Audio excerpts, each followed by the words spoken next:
So here's a new project. I got another festival to do coming up this weekend, and I don't have enough snake return channels to do all the returns I need to do for my PA. I need 4 monitor mixes, and I need a left, right for front of house. And the snake I'm going to use only has 4 returns. So here's the new project. I've got a whole slew of XLR connectors. I got male, female, and a whole bunch of them. And I've got a bunch of 18-2 foil shield with drain wire cable, a whole bunch. I got a bunch of pre-cut pieces already cut. The length I kind of thought would be a good length.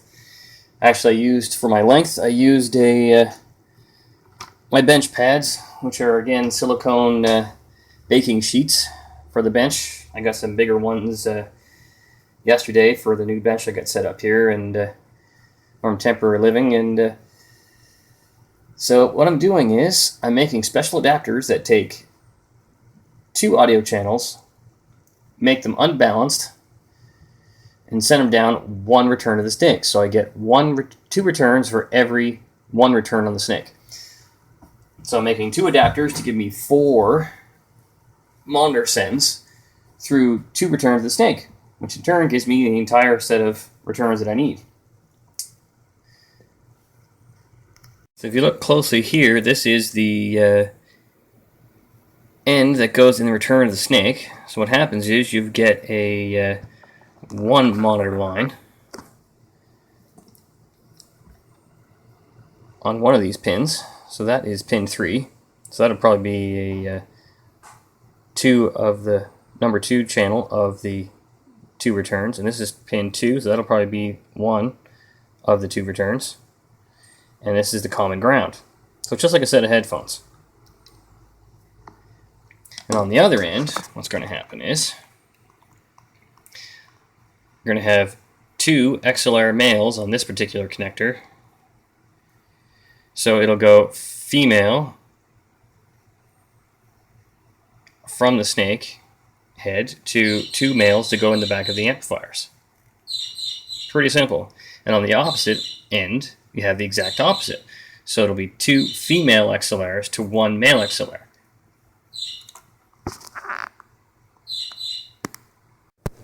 So here's a finished product of that cable. It tested out beautifully. I plugged it into my studio monitors and my Behringer X32 here at the house, and it worked absolutely beautifully.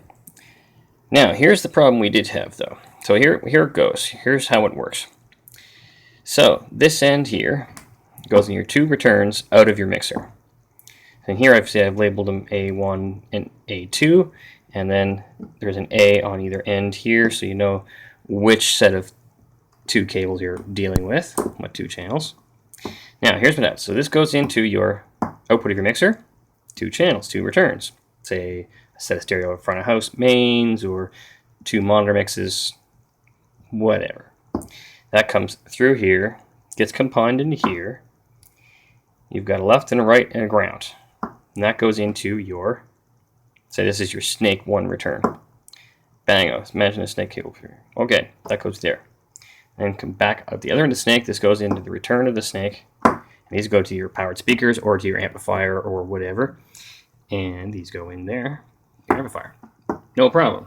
Except the only issue was I hooked it all up and I had quite a 60 cycle buzz at home. Bzzz. Now, there is really only one safe way to fix that issue.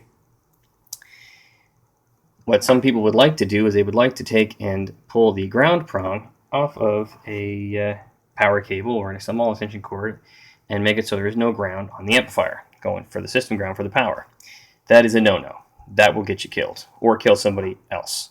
So it's a big liability and it's lethal.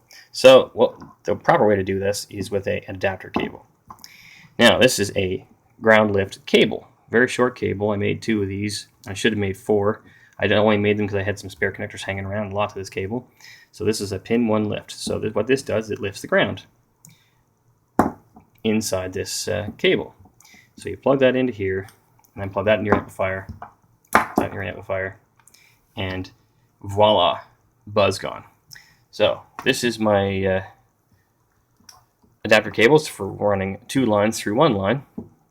Very handy cable. You can use it for a set of in-ears for a transmitter from your snake or from your mixer directly on stage to save running more cables than you have to. You can run 1 cable instead of 2. Saves a lot of time and headache. Or like I said, a couple monitor mixes, front of house sends, all kinds of things. Maybe a piano. I actually have a set of these made up with 1/4 inch on the ends, so you can plug into a piano and run it down 1 line with a breakout at the other end to get 2 lines back out again. So it saves you running long 1/4 inch cables to a amplifier or input of a direct box or what have you.